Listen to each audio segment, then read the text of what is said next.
Non. Pour que les hommes politiques se parlent au moins. Non, les hommes politiques ne peuvent pas se parler dans ce système. Tel que le système est structuré, autour d'un seul individu qui contrôle tout. Et qui suscite des compétitions des divers segments communautaires. Mais vous ne pouvez pas avoir un discours de paix. Ce n'est pas possible. C'est un peu comme si vous aviez un héritage et un seul individu gère cet héritage-là. Comment voulez-vous que tous les gens soient d'accord? C'est ça le problème. Donc, alors, autrement dit, vous comprenez la posture de certains hommes politiques qui ont des discours plus ou moins violents? J'ai dit ceci, comprenez-moi bien. Non, mais je vous comprends. Je vous pose une question, Dieu donné. J'ai dit que si un seul individu, dans une fratrie, l'aîné confisque les plantations sans les partager, il ne peut pas se plaindre que les petits frères soient violents à son égard. Tous les autres n'auront pas le même type de violence. Donc du coup, c'est une façon implicite de comprendre certains discours. Mais c'est logique. J'ai dit, le Cameroun n'est pas la France. Pour parler de république, discours républicain, ça n'a pas de sens. Parce que même le gouvernement, qui tout le temps parle de ça, veut tout simplement qu'on le laisse tranquille. C'est-à-dire qu'il n'y a aucune sincérité même dans ce qu'il dit. Il est plutôt agacé, n'est-ce pas, que dans sa jouissance du pouvoir, que d'autres personnes viennent contester. C'est pour ça qu'il parle de ça. Et vous, quand vous dites, vous êtes en train de relayer ce discours-là. Il n'y a aucune sincérité. Le problème aujourd'hui, c'est qu'un pays ne peut pas fonctionner durablement dans la paix quand il n'y a pas un consensus sur les fondamentaux. Et le problème du Cameroun, c'est le consensus sur les fondamentaux. Nous divergeons sur tout. On parle par exemple d'autochtonisme. Quand les autres disent qu'il n'y a pas d'autochtonie. Ok. Il y a donc une sorte... C'est-à-dire, le vrai problème, c'est que le parti au pouvoir, je ne veux même pas appeler le RDPC, le système postcolonial a imposé un modèle qu'il ne veut pas revoir pour l'ajuster aux exigences du Cameroun réel. Il veut continuer comme ça, alors que le système est en train d'exploser dans tous les sens. Donc, j'ai dit une fois de plus, il faut de vraies réformes dans ce système. Parce que, tant que le modèle fonctionne, le pouvoir d'étudier est devenu un enjeu de mort. C'est la bataille de succession. C'est pour ça que les gens, quand des gens annoncent des guerres, la machette, tout ça, c'est parce qu'on a ce pouvoir-là. C'est ce pouvoir-là qu'il faut réformer. Il n'est pas normal qu'un seul individu contrôle autant de ressources, autant de... Ce n'est pas normal. Parce que quand vous avez ça, il y a d'un côté le reste des Camerounais et de l'autre côté, bien seul. Mais c'est pas pour autant qu'on comprendra ceux qui viendront avec des machettes ou des... Mais bien, puisque c'est l'enjeu, on ne comprend pas pourquoi. L'enjeu essentiel, c'est le contrôle des ressources collectives. Hein? Mais vous ne pouvez pas concentrer ça et attendre la paix. Et vous n'appelez pas, mais vous n'appelez pas dans ce cas votre chef de famille autour d'une table, d'une palabre et puis régler les problèmes. Mais vous prenez la machette, non, il n'est pas bien sûr. Si le chef de famille ne comprend pas, que vont faire les frères? Donc en réalité, c'est le modèle qui crée les conditions. Quand les gens s'expriment comme ça, ces expressions-là expriment la violence intrinsèque du système. Mais le problème, c'est que vous vous mettez à la place des dirigeants qui veulent la paix. Ils veulent la paix parce qu'ils mangent. Hein? Ils veulent manger en paix. C'est pour ça qu'ils jugent le discours des autres. Mais les autres réclament aussi leur tour. Au Cameroun, le pouvoir ça réalise aujourd'hui en termes de quoi? En termes de rotation tribale. Okay. Moi, je dis que Weber, dans aucun manuel de Weber, je le dis à l'autorité en tant que professeur de droit public et de sciences politiques, Weber n'a parlé du modèle communautariste. Je vous dis nulle part. Et la crise que nous avons aujourd'hui, mais c'est la crise de l'État qui a entraîné une crise du droit. Qu'est-ce qu'il faut faire pour éviter cela? Il faut sortir du désordre et du dérèglement que nous vivons autour du président. C'est-à-dire que, regardez, quand vous avez une crainte, vous avez mon ami, parce que, vous voyez, moi je cite mes amis. Je vais vérifier auprès du ministre Atangandji. Je vous jure que même si Atangandji ne me voit plus, j'ai cheminé avec Atangandji, le ministre Atangandji. Quand il dit, il parle de Molinex. Est-ce que c'est bien? Quand vous voyez les acteurs qui accompagnent le chef de l'État, les problèmes de justice, il faut repenser l'État. Lorsque Dieudonné Somba dit que ceux qui se lèvent, quels sont ceux qui se lèvent pour parler? C'est des gens qui veulent préserver leurs intérêts. Regardez aujourd'hui, et c'est là où j'en veux un peu au ministre Kamto. Le ministre Kamto, j'ai l'impression que c'est aussi un espion du régime, du système. Pourquoi? Parce que, avec un peu de sagesse, il est dans une dynamique, c'est lui ou rien. Quel est ce système où un leader politique ne peut pas discuter avec les autres? Et quand vous observez très bien, autour du président Paul Biya, c'est le désordre et le dérèglement qui règne. Le président dit, je verrai si je vais me présenter ou si je dois aller me reposer. Mais les gens lui disent que non, il faut y aller, il faut y aller. Est-ce qu'ils ont la sagesse du président? Ramenez donc sur la problématique centrale de votre question. Qu'est-ce qu'il faut faire? Il faut, parce qu'il y a une bataille de succession, il y a une confiscation de la gouvernance. C'est-à-dire que si vous faites des statistiques réelles, vous allez voir que 2% de personnes dans l'ordre gouvernant confisquent 98% des attentes des Camerounais. Il faut repenser la gouvernance. Vous savez, quand les gens se mettent à vous parler, l'opposition a fait ci, l'opposition a fait ça. Mais l'opposition, ce n'est pas elle qui va nous donner des routes. Ce n'est pas elle qui va nous donner de l'eau. Ce n'est pas elle qui privilégie la pédophilie. C'est-à-dire que les petits-enfants qui sont violés au quotidien. Ce n'est pas elle qui est à l'origine du mauvais whisky, du mauvais vin et de tout ce que nous consommons de frélatés, où je vais vous donner des chiffres de l'OMS.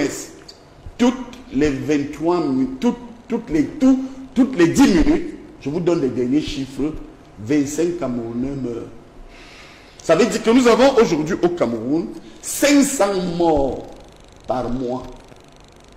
Comment éviter ça? Comment redonner de la vitalité aux Camerounais? Lorsque nous savons qu'autour du président Paul Biya, certains ont créé le vide. On a atteint un stade où on doute même de ce que certains collaborateurs du chef de l'État viennent nous proposer. Où est l'affaire Martinez?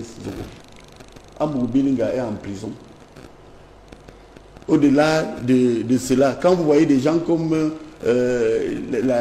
les rapports de la CONAC, qu'est-ce qu'on en fait? Et au-delà de là, où est les affaires Covid, les affaires des stades? C'est pourquoi je vous dis qu'un homme politique accompli, ce n'est pas mieux ce qu'ils décrivent. Ils ont raison. C'est un des éléments vrais. Mais un homme politique, c'est quelqu'un qui, comme l'a si bien démontré Essomba, c'est des gens qui règlent les problèmes de la société. Pour moi, je prends la définition de Michel Alliot, un homme politique professionnel, c'est celui qui apporte le bonheur à son peuple. Celui qui règle les problèmes, qui ne laisse pas les gens dans l'incertitude. Le Cameroun vit dans une incertitude terrible. Autour de cela, qu'est-ce qu'ils ont donc mis en place? La bataille de succession. Je termine, vous allez encore me reprocher du distrait. J'étais étudiant, j'avais 20 ans. Quand j'étais le patron du parti à Paris, le ministre Grégoire Onaki répond à Kamto. Il était déjà secrétaire général du comité central. Adjoint. Citez-moi un pays où un monsieur peut être 30 ans secrétaire général adjoint. C'est bloqué. Le problème d'Ateba Yéné, mes problèmes, c'est que dès que vous levez la tête, où est Adama Modi? il a assouté. Et où sont les autres? Ils ont créé le vide autour de ce qu'on appelle une proie qu'on appelle Paul Biya. Pour être député, Paul Biya a dit que. Pour être maire, Paul Biya a dit que. Mais vous vous dites quoi? Donc ça veut dire que tout le désordre et le dérèglement, Boni Philippe, croyez-moi, que nous vivons actuel, c'est un système où le président Biya est pris en otage. Non. Ça me regarde. Non, mais vous... Paul Biya est pris, est trahi, et il est pris. Trahi peut-être. Laissez, écoutez, gardez ces enregistrements. Non, je peux Vous pas allez voir ce qui va se passer. Ça, le président est pris en otage par une bande de personnes qui font de la République ce qu'ils veulent, parce qu'ils disent que Paul Biya ne va pas réagir. Non, ça peut vous choquer. Non, ce que vous dites ici ne vous engage pas que. Ça engage bien. Ça engage, sortez donc Amoubou Belinga de prison. Qui l'a mis en prison? S'il n'est pas en prison. Mais c'est le système. Non, je ne parle pas du RDPC. Okay. C'est des règlements de compte. Vous savez, Boni, vous savez, quand je parle, hein, je suis un homme juste. Je suis un homme juste. Ateba Yene et moi, il y a quelques ans, moi je ne parle pas des autres. Je vous avais donné 2 minutes pour oui, ça. Bon, nous avons eu le courage. Bon, je suis donc pour vous dire que s'il y a eu quelqu'un de privilégié dans ce système, chef du département,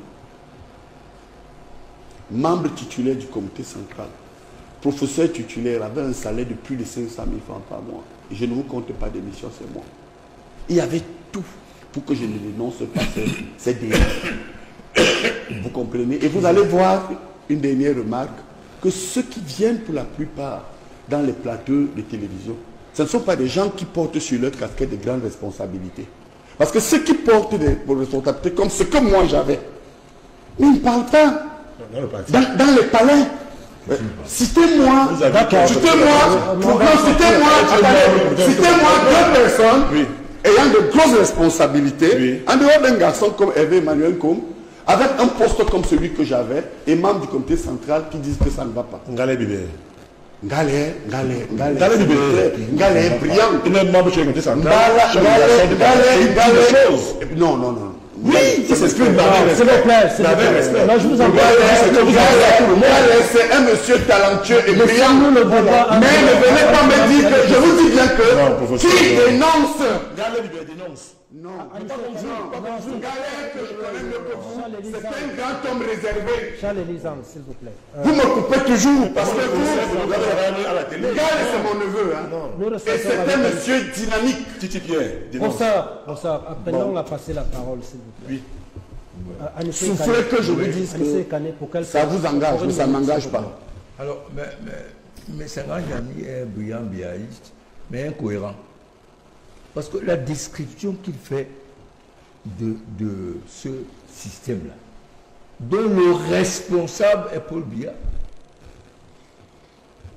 c'est exactement ce que les Camerounais disent, mais qu'il a essayé de reposer, puisqu'il ne contrôle plus le système qu'il a créé. C'est lui qui dit. Il dit, à juste titre, que ne le coupe pas, s'il te plaît. C'est pour ça que c'est désagréable de couper toujours. À juste titre, qu'il y a des batailles de succession autour de Paul Biya, qu'il ne règle pas. Mais s'il ne le règle pas, c'est qu'il n'est plus en mesure de le régler. Pourquoi il reste là? Première chose. Deuxième chose, ce sont les ministres, lui qui devait être sur les plateaux pour défendre le régime RDPC. Ils viennent très peu. À part peut-être Grégoire Oula, mais il vient en solo. Dans les pays sérieux, ce sont les ministres qui viennent défendre la politique du gouvernement. Quotidiennement.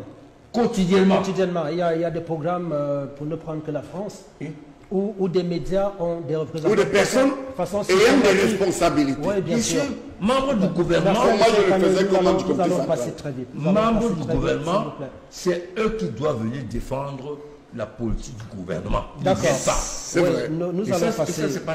Et je dis, le fait que M. Senghor le dénonce, c'est intéressant pour le pays. Mais il faut qu'il aille jusqu'au bout. de la dénonciation. Vous voulez ma mort? Mais jusqu'au bout, c'est quoi? Anissé. Non, s'il vous plaît. Moi, je demande la réalisation. On nous va laisser le reportage. En dehors de Paul Biya, vous voulez que je me protège? Un reportage sur la... Vous voulez que je m'attaque au président? Anissé. Mais j'explique. Lorsque il dit qu'il s'était opposé à la privatisation, ça veut dire qu'il n'a même pas compris ce qui s'est passé. Le Cameroun a été surendetté. Et ces biens ont été saisis par un huissier de justice appelé FMI. Parce que les Camerounais ne savent pas ce que le FMI est l'huissier de justice au niveau des États, l'institution de recouvrement. Donc quand vous êtes endetté et que vous êtes incapable de régler vos factures extérieures, il y a une institution qui vient, qui s'interpose et qu'on appelle Fonds monétaire international, c'est sa mission. Et ce qui s'est passé dans les années 80, ce n'était pas des ventes, c'est-à-dire qu'on était libre de vendre ou non, c'était des saisies. Des saisies parce que nous étions surendettés à l'extérieur, nous ne pouvions pas régler nos dettes. Nous avons été cités par le FMI, donc, qui a saisi nos biens, d'abord nos entreprises d'État, il les a vendus, il a même saisi les salaires, il les a baissés, ainsi de suite. Donc, c'est d'abord ça qu'il faut bien comprendre, ces aspects techniques. Donc, l'opposition qu'eux, ils voulaient faire contre la privatisation, c'est un peu comme lorsqu'un huissier est devant vous. Il veut saisir la télévision, votre femme et vos enfants s'opposent. Bon, leur opposition va servir à quoi? Il y a les gendarmes qui sont là et qui peuvent les interpeller. Donc, ont été saisis. Ayant été saisis, ils ont été vendus aux enchères. Maintenant, après la crise, on a retrouvé une certaine santé économique. Nous nous proposons donc de racheter ce qui nous avait été pris.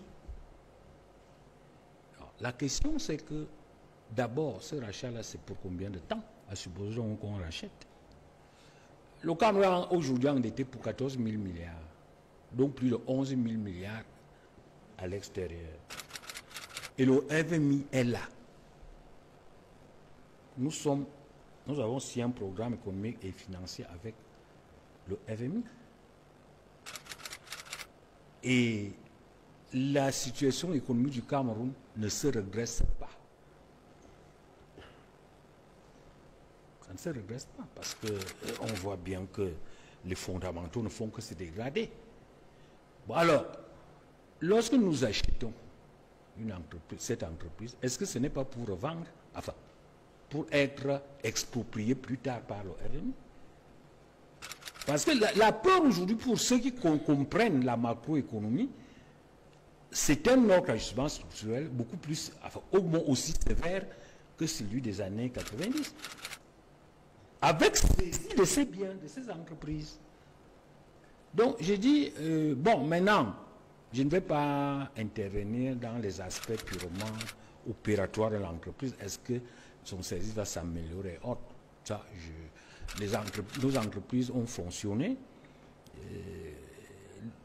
Elles ne fonctionnent pas très bien. C'est pour ça d'ailleurs que le pays est entré en crise et que le FMI a eu l'occasion de saisir nos biens et de nous exploiter de nos biens. Donc, la question aujourd'hui, c'est que est-ce que c'est vraiment opportun? Moi, je ne pense pas. Vous ne pensez pas que ce soit une bonne décision? Non, ce n'est pas une bonne décision. Que le Cameroun achète... non, puisque de toute manière, on va récupérer. C'est-à-dire, la situation macroéconomique du Cameroun, on va récupérer. Quoi, le Cameroun est incapable de gérer une société? Ce n'est pas un problème de gérer. Vous ne me comprenez pas. Non, mais je vous pose des questions. Non, ce n'est pas un problème. Ce n'est pas un problème de gestion. Je dis qu'il y a un ajustement structurel dans lequel on va encore ressaisir cette entreprise. Bon, il faut comprendre ce que j'ai dit. C'est-à-dire, on est sorti de la crise en 2006.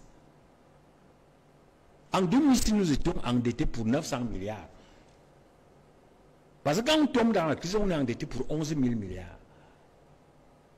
Ce sont ces 11 000 milliards qui nous plongent dans la crise, dans l'ajustement. Parce qu'il fallait rembourser les dettes extérieures. On a donc saisi nos biens qu'on a vendus aux enchères, c'est ça qu'on appelle privatisation. C'est des euphémismes pour désigner, n'est-ce pas, une saisie-vente au niveau des États. Parce qu'on ne va pas dire qu'on a saisi les biens du Cameroun pour vendre aux enchères. Mais c'est exactement la même chose. Bon, maintenant, en 2006, après une longue période d'ajustement, on retrouve les équilibres.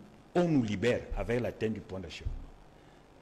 On reprend avec les mêmes erreurs. On s'est réendette pour 14 000 milliards. Donc plus de 11 000 milliards à l'étranger. Et maintenant, il faut rembourser cet argent. Et le FMI vient pour assurer nos paiements internationaux.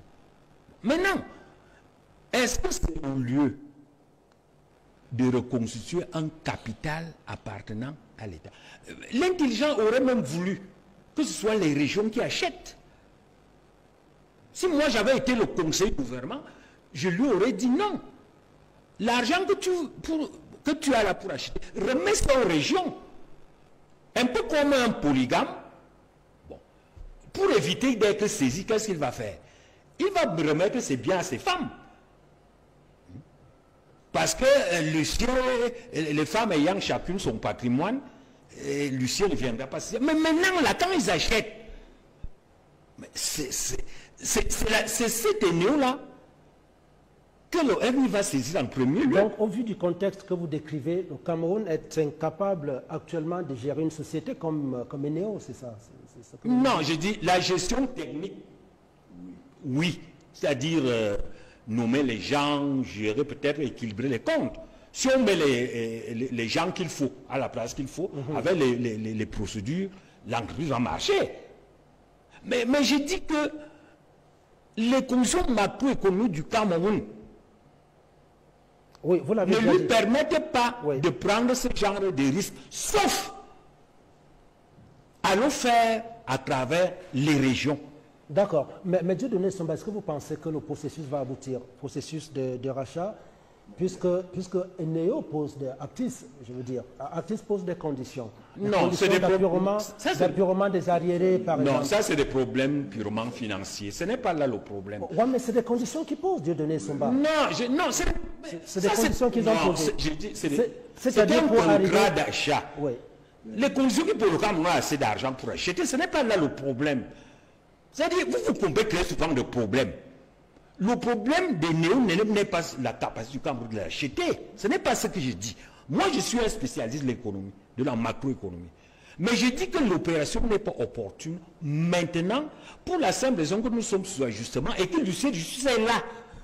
Parce que quand il faut bien rembourser la dette, il faut bien nous contraindre à rembourser la dette. Mais vous dites que ce n'est pas un problème. Si ce n'était pas un problème de donner son bas, Actis n'aurait pas posé ces conditions, non, quand même. Monsieur Boni, non, j'ai dit Monsieur Boni. C'est dans les documents officiels, je suis désolé de donner son bas. C'est dans les documents officiels. Actis pose clairement des conditions. Non, c'est des centaines de milliards de francs CFA. Ouais. J'ai dit, Actis pose des conditions d'une transaction. Mais il est sur les principes. Moi,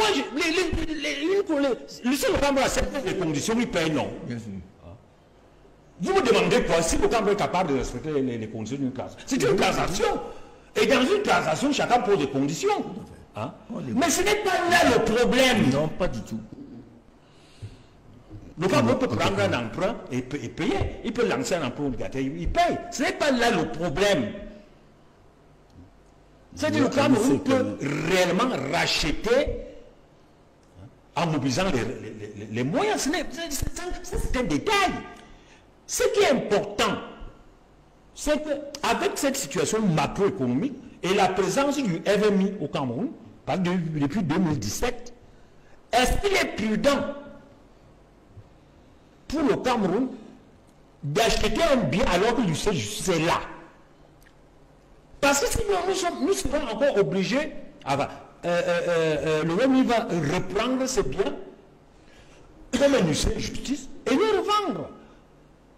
c'est-à-dire l'eau bradée, comme le font tous les huissiers de justice.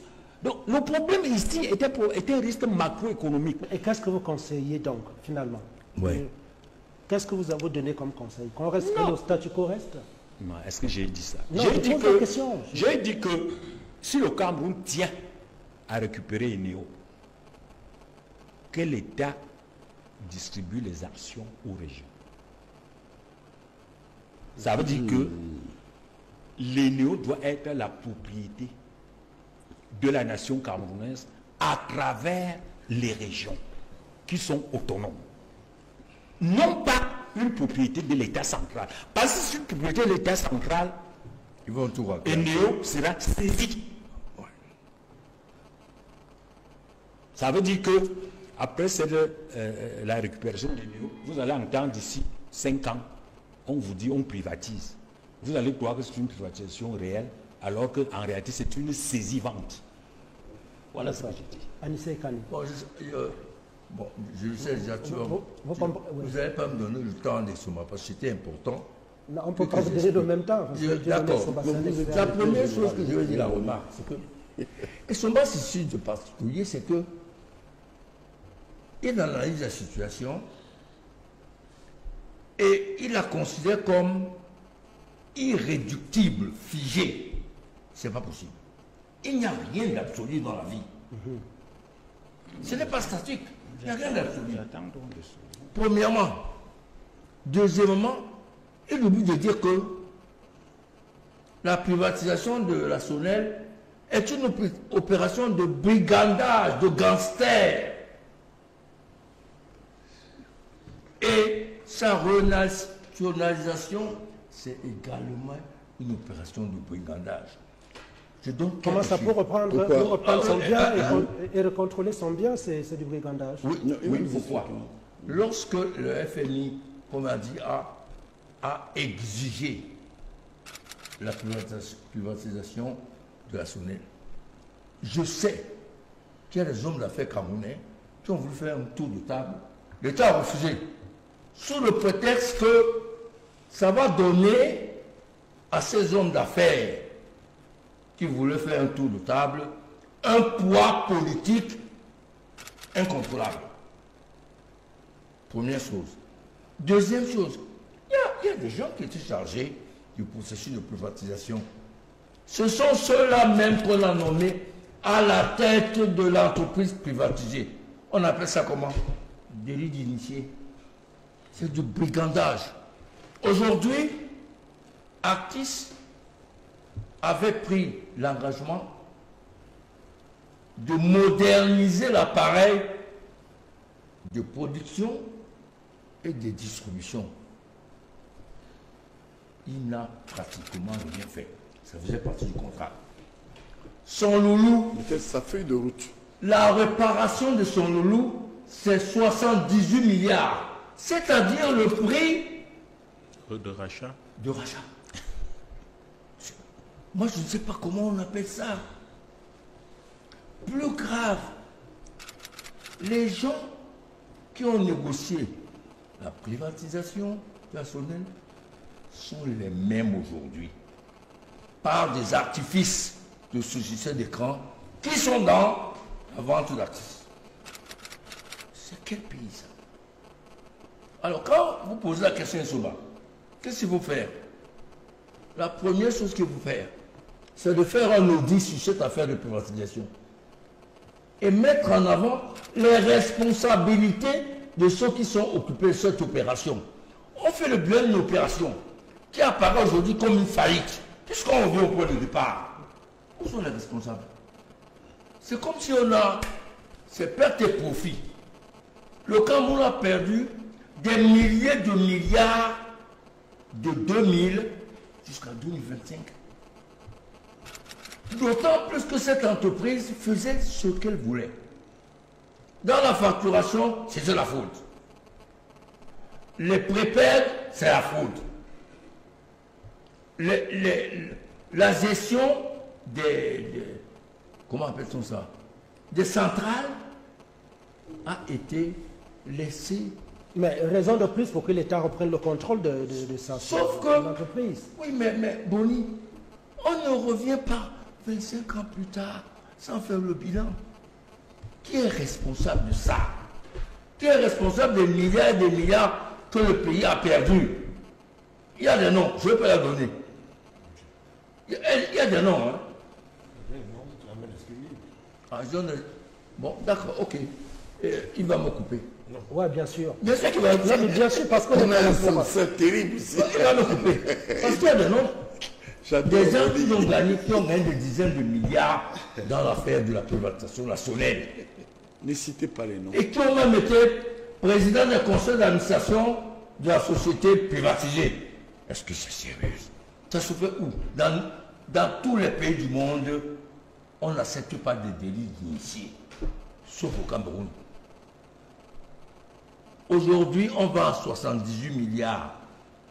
Quand Nsomba a dit, mais ce sera la catastrophe. Parce que les dégâts causés par cette privatisation, c'est des centaines et des centaines de milliards.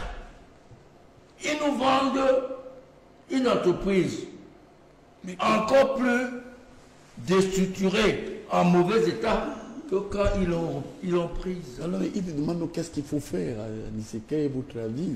C'est ça la question de Boni. Il faut commencer par voir ton mentor. Lui dit de faire arrêter des gens, de les faire auditionner et que la justice sévisse. Il fallait lui dire à votre mentor que ce pays-ci ne peut pas accepter qu'une poignée de gens font du brigandage à la tête de l'État. Et ils sont encore en fonction. C'est ça. Ils sont encore à fond. Tout le monde le connaît. Je ne cite pas parce que tu vas me couper. Mais les noms existent. Chez tous les scandales. Ils sont encore ministres. Ils sont encore ministres. D'autres occupent des postes de responsabilité en dehors du gouvernement. Donc on ne peut pas dire qu'on ne peut rien faire. La solution finale pour chuter par là, c'est qu'on en finisse avec ce système de brigands que Messanga décrit si bien, mais que son mentor laisse faire. D'accord. Alors, parce que si vous devez citer des noms, il faut bien que vous m'apportiez des éléments de preuve. J'allais les donner. Les preuves. Les preuves. Avec votre bout de papier sur lequel vous prenez des notes là. C'est écrit. Non, c'est pas possible. C'était préparé l'émission. Okay. Vous avez les noms et ce qu'ils ont fait. C'était préparé. D'accord. Hassan Fouapon, en quelques minutes, je vous en prie. Oui, je crois qu'après ce décor qui a été... Est-ce que vous pensez que c'est une bonne chose aujourd'hui, c'est opportun qu'une société comme Eneo soit renationalisée? Nous sommes pour la souveraineté du Cameroun sur un certain nombre de secteurs. Ce sont des secteurs régaliens, l'éducation, l'eau et l'électricité, ainsi de suite. Mais dans le contexte, pour parler de ce qui nous concerne actuellement, après ce décor qui a été parfaitement bien planté par les deux aînés qui nous ont précédés, je pense que l'espoir que je lis dans les yeux des Camerounais qui espèrent de cette renationalisation une amélioration de la qualité de l'offre en énergie, je pense qu'on ne peut pas avoir cet espoir-là. Parce que finalement, c'est un éléphant blanc. Comme le complexe sportif de l'Olembe est devenu stade Olembe, comme l'autoroute Yaoundé-Douala est devenue l'autoroute Yaoundé-Boum-Niébel. Donc finalement, c'est un éléphant blanc qui ne va produire rien. Parce que première chose, il faut rappeler aux Camerounais, et Dieudonné Sombala dit, nous sortons d'une nationalisation qui a conduit à une privatisation. Monsieur Dieudonné Sombala nous dit que c'était le FMI, donc un huissier qui est venu saisir, mais ce qu'il ne dit pas, c'est ce qui a conduit à la saisie. Absolument. C'est la malgouvernance. Et en l'état actuel, est-ce que cette malgouvernance est finie? Quand je dis donc que c'est un éléphant blanc, c'est parce que tant que vous avez le même système, rien ne va changer. Première chose, un système hyper centralisé, où vous avez des gens qui veulent tout contrôler et ne rien laisser aux autres. Ce sont eux qui contrôlent la nationalisation, la privatisation, la renationalisation, la gestion de l'entreprise. Ça va aboutir à quoi? Deuxième chose, un système gouvernant qui est marqué par la gabégie, la malgouvernance, les détournements. Ça ne va rien produire de manière simple. Ce que nous Donc, proposons... non, fondamentalement, je pense que les Camerounais qui ont même encore espoir, chaque fois que ce gouvernement a posé un acte, sont très forts. Au-delà d'être résilients, je pense même qu'ils sont, mentalement, ils sont puissants. Non, mais parce que dans le gouvernement, vous voyez que je ne parle pas des personnes, je parle du système gouvernant. Parce qu'en l'état actuel, même si vous mettez le brillant Dieudonné Somba dans ce gouvernement, avec la structure du gouvernement, ça ne va rien produire. D'accord. On va finir par dire qu'il est lui-même médiocre. Je ne peux pas terminer comme cela, permettez-moi.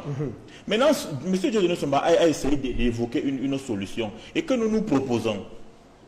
Dans le livre « Projet de société », ce que j'ai vu, manifeste de la rupture et du progrès, nous proposons, au-delà justement de ce qu'on appelle le fédéralisme, la création des régions communautaires autonomes, qui devront gérer, au-delà d'un certain nombre de secteurs, même l'eau et l'énergie. Parce qu'il est quand même absurde qu'en 2025, on parle de décentralisation et que finalement, ce soit l'État central qui soit obligé, que les gens soient obligés de partir à Yaoundé.